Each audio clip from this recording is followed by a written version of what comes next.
విపక్షం అనేది క్రైటీరియా తప్ప పెద్దదా చిన్నదా అనేది క్రైటీరియా కాదు. సాధారణంగా ఒక ముఖ్యమంత్రిని ఎవరైనా ఏమన్నా అంటే వెంటనే ఆ పార్టీలోని సీనియర్లంతా దాడి చేస్తారు సార్, విమర్శలు చేసిన వాళ్ళని. గతంలో చంద్రబాబు నాయుడు మీద విమర్శలు చేస్తే మంత్రులంతా ఒకటై ఎదురుదాడి చేసిన పరిస్థితి. కేసీఆర్ 10 ఏళ్ల పాటు ముఖ్యమంత్రిగా ఉన్నారు. కేసీఆర్ని ఒక్క మాట అంటే చాలు బీఆర్ఎస్ నాయకులు మంత్రులు అందరూ కూడా మాటలు దాడి చేసిన పరిస్థితి. కానీ సీఎం రేవంత్ రెడ్డి విషయంలో అలా కనిపించడం లేదు సార్. రేవంత్ రెడ్డిని ప్రతిపక్షాలు బీఆర్ఎస్ కానీ బీజేపీ కానీ ఏదైనా విమర్శ చేస్తే సీనియర్ల మద్దతు లభించడం లేదు. మంత్రులంతా కూడా ఒక్కటై వారి మీద దాడి చేయడం లేదు, మాటలు దాడి చేయడం లేదు. ఏంటి సార్, సీఎం రేవంత్ ఒంటరయ్యారా? సీనియర్ల సపోర్ట్ ఒంటరి అయితే ముఖ్యమంత్రిగా ఎలా ఉంటాడు? 65 మంది కాంగ్రెస్ ఎమ్మెల్యేల్లో ఒంటరి అయ్యాడు అనుకోండి, ముఖ్యమంత్రిగా ఉండగలడా? అదే ఆన్సర్ కదా. అయితే మీరు బీఆర్ఎస్తో కాంగ్రెస్ను పోల్చలేము, ప్రాంతీయ పార్టీలతో జాతీయ పార్టీలు పోల్చలేము. ప్రాంతీయ పార్టీలు ప్రైవేట్ లిమిటెడ్ కంపెనీలు కూడా కావు, అవి ప్రొప్రటోరియల్ కంపెనీలు. అంటే ఒక యజమాని కింద పనిచేసేవారు. అందువల్ల యజమాని పైకి ఏదైనా అంటే పనిచేసే వాళ్ళంతా ఆటోమేటిక్గా వస్తారు కదా. ఎందుకు అంటే మీరు గమనించండి, ఏ ప్రాంతీయ పార్టీలో ఎవరైనా ఎంత గొప్ప నాయకులైనా ఉండేయండి, చివరకు ఆ యజమాని కొడుకే పార్టీ నాయకుడు అవుతాడు తప్ప వేరే వాళ్ళకి కాదు. ఆర్జేడీలో నేతలు లేరా? తేజస్వి యాదవ్ ఎందుకు అయ్యాడు? సమాజ్వాదీ పార్టీలో నేతలు లేరా? అఖిలేష్ యాదవ్ ఎందుకు అయ్యాడు? తెలుగుదేశంలో లోకేష్ కన్నా సమర్థులు లేరా? లోకేష్ కన్నా అనుభవజ్ఞులు లేరా? ఎంత అనుభవం ఉన్నా అల్టిమేట్గా లోకేష్ అవుతున్నాడు తప్ప ఎరుటోళ్ళు అవుతలేరు కదా. బీఆర్ఎస్లో ఉద్యమంలో బాగా గొప్పగా పనిచేసే వాళ్ళు లేరా? మరి కేటీఆర్ ఎందుకు ప్రొజెక్ట్ అయ్యాడు? ఉప ముఖ్యమంత్రి స్థాయిలో ప్రొజెక్ట్ అయ్యాడు, వర్కింగ్ ప్రెసిడెంట్గా అయ్యాడు. ఎందుకు అయ్యాడు? కాంగ్రెస్ పార్టీలో రాహుల్ గాంధీ కన్నా అనుభవజ్ఞులు లేరా? కానీ రాహుల్ గాంధీ అయ్యాడు. అందువల్ల ప్రాంతీయ పార్టీ కాకపోయినా జాతీయ పార్టీ అయినా వారసత్వ ఆధారిత పార్టీల్లో యాజమాన్య తరహా ధోరణి, ఓనర్షిప్ తరహా ధోరణి ఉన్న పార్టీల్లో ఏమవుతుంది అంటే సహజంగానే ఇతర నాయకులు తమ నాయకుని ఏమైనా అంటే పెద్ద ఎత్తున అటాక్ వస్తారు. ఇప్పుడు మీరు కాంగ్రెస్లో కూడా రాహుల్ గాంధీ ఎవరైనా అనియండి, రేవంత్ రెడ్డి సీనియర్లు జూనియర్లు సంబంధం లేకుండా అందరూ యునైట్ అవుతారు. ఎందుకంటే ఆయన యజమాని కనుక. కాంగ్రెస్ పార్టీకి రేవంత్ రెడ్డి యజమాని కాదు రాష్ట్రంలో. మీకు కేసీఆర్ బీఆర్ఎస్కి యజమాని, తెలుగుదేశానికి చంద్రబాబు నాయుడు యజమాని, వైసీపీకి జగన్మోహన్ రెడ్డి యజమాని. సో అందువల్ల యాజమాన్య స్వభావం కలిగిన రాజకీయ పార్టీలలో సహజంగానే ఎవరన్నా అంటే వారిపైన పెద్ద ఎత్తున వస్తారు. భారతీయ జనతా పార్టీ ఉంది, జాతీయ పార్టీ, యాజమాన్య స్వభావం లేకపోవచ్చు, కానీ ఆ పార్టీ కూడా ఏమైంది, మోడీ చుట్టూ అల్లుకోబడ్డ పార్టీగా మారిపోయింది. సో అది యాజమాన్య స్వభావం లేదు, వారసత్వ స్వభావం లేదు. మోడీ కాక అవసరమైతే మోడీనైనా పక్కన పెట్టి బీజేపీ సర్వైవ్ కాగలదు. కానీ కాలక్రమేణా బీజేపీకి కూడా మోడీ ప్రైవేట్ లిమిటెడ్ కంపెనీగా, ప్రొప్రటోరియల్ కాకపోయినా మోడీ ప్రైవేట్ లిమిటెడ్ కంపెనీగా బీజేపీ మారిపోయింది. అందువల్ల అందులో మోడీ అమిత్ షా ఏం చెప్తే అదే వాళ్ళ బీజేపీలో శాసనం. మీరు వాజ్పేయి హయాంలో ఇలా లేకుండే పార్టీ. అందువల్ల మోడీని ఏమైనా అంటే మిగతా వాళ్ళందరూ వస్తారు.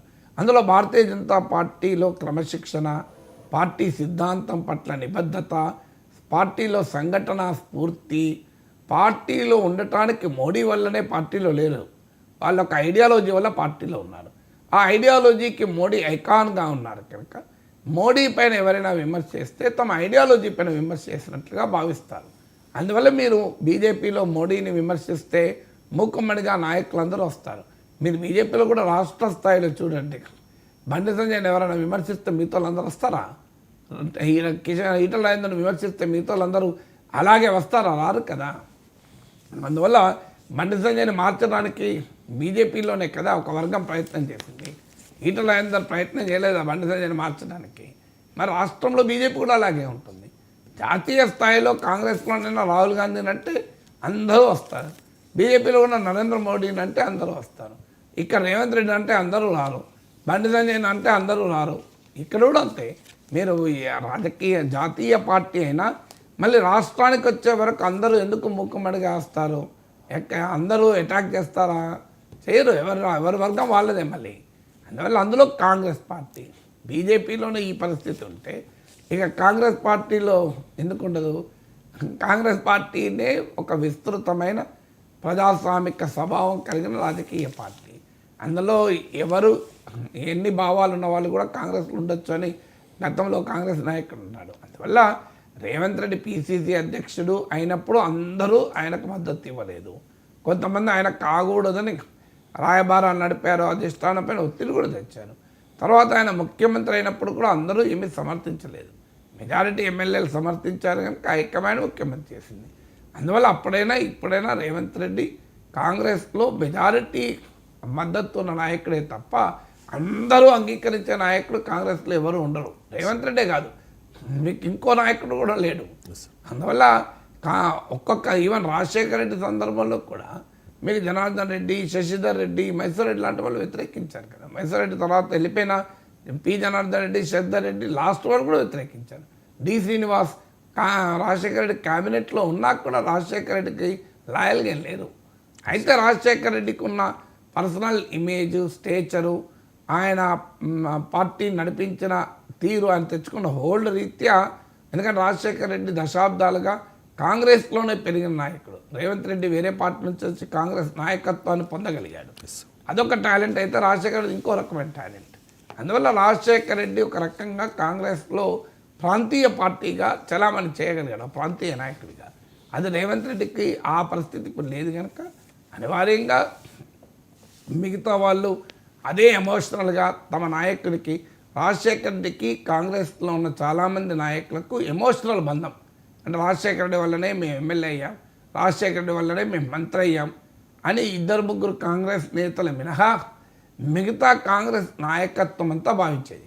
అందువల్ల రాజశేఖర రెడ్డి పైన ఒక్క మాట అంటే మిగతా వాళ్ళంతా రైజ్ అయ్యేవాళ్ళు, ఎందుకంటే వారికి ఆ ఎమోషనల్ రిలేషన్షిప్ ఉండే. సో మీకు ఒక రకమైన ప్రాంతీయ పార్టీలో నాయకునికి శ్రేణులకు మధ్య ఏ ఎమోషనల్ రిలేషన్షిప్ అయితే ఉంటుందో ఆ రకమైన ఎమోషనల్ రిలేషన్షిప్ రాజశేఖర రెడ్డి టైంలో ఉండేది. అది అందరికీ సాధ్యం కాదు, అన్ని సందర్భాల్లో సాధ్యం కాదు కదా. అందువల్ల రేవంత్ రెడ్డి విషయంలో కాంగ్రెస్లో ఉన్న అందరూ నాయకులు ఎమోషనల్గా రియాక్ట్ కాకపోవడానికి కారణం అది.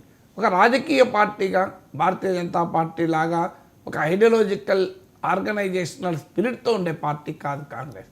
అది వ్యక్తుల సమూహంగా, వ్యక్తుల సమాహారంగా ఉండే పార్టీ కనుక కూడా నాయకుని పైన అటాక్ చేసినప్పుడు ఆ స్థాయిలో అందరూ ఇన్వాల్వ్ అవుతారా అనేది క్వశ్చన్ మార్క్గానే ఉంటుంది. అండ్